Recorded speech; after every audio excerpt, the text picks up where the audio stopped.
निखोज और हजि जाइथिबा मोबाइल हस्तांतर मेला गजपति जिला सदर महकुमा पारलाखेमुंडी उपकंठरे थिबा जिला आरक्षी अधीक्षक कॉन्फ्रेंस हॉल ठारे एक सांबादिक सम्मेलन रे गजपति आरक्षी अधीक्षक सूचना दी कहिसेंति जे विगत दिन में गजपति जिलार विभिन्न स्थान में मोबाइल हजि जाइथिबा बा मोबाइल मिसिंग थिबा ए बाबद विभिन्न लोकों द्वारा थाना अभियोग करा जायथिला। उक्त अभियोग आधार रे साइबर सेल को सक्रिय करथिले पुलिस।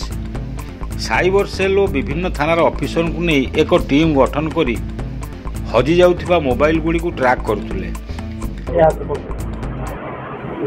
विगत दिन मानकरे गजपति जिलार विभिन्न थाना रे मोबाइल हजि जाइथिबा मोबाइल मिसिंग थिबा ए बाबद विभिन्न लोकों द्वारा अभियोग करा जायथिला।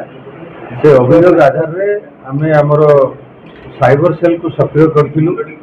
साइबर सेल एवं विभिन्न थानार ऑफिसर मान को नेकरी आमे गोटे टीम गठन करथिलु जो माने कि हजि जाइथिबा मोबाइल गुडी को ट्रैक करूथिले।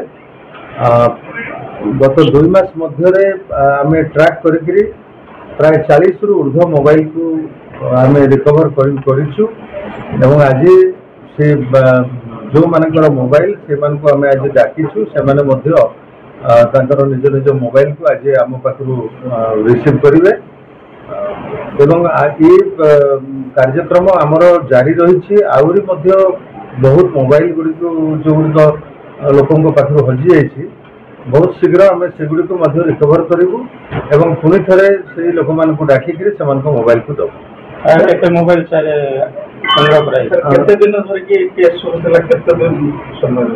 ये विगत 2 मास मध्य आमर जो प्रचेषा थिला 2 मास मध्य प्रचेषारू आम आज 40 मोबाइल को रिकवरी करके ओरिजिनल ओनर मान को आज फेरे 40 मोबाइल केतेटा लोक अणाई सर केते जन को बाबद गिरफ्तार कराई नहीं एगुड़ी सब मिसिंग थिला।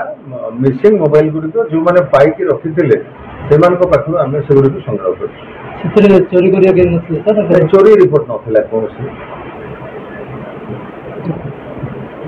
2 मासर चेष्टा पर 40 रु ऊर्ध्व मोबाइल फोन को रिकवरी करा जायछि। जो मानकर मोबाइल सेमानकु डाकी सेमानकर निजर परिचय पत्र देखाई ताको मोबाइल नेबा पई दिया जायछि। आगामी दिन में लोकों पाखरु हजि जाइथिबा मोबाइल गुडी को रिकवरी करी पुणी थरे सेही लोक मानकु डाकी हस्तांतर कराजिबो बोली गजपति एसपी जतीन्द्र कुमार पंडा गणमाध्यम को सूचना दैछन्ति। एही कार्यक्रम गजपति आरक्षी अधीक्षक जतीन्द्र कुमार पंडा अतिरिक्त आरक्षी अधीक्षक समेत बहु वरिष्ठ पुलिस कर्मचारी उपस्थित थिले।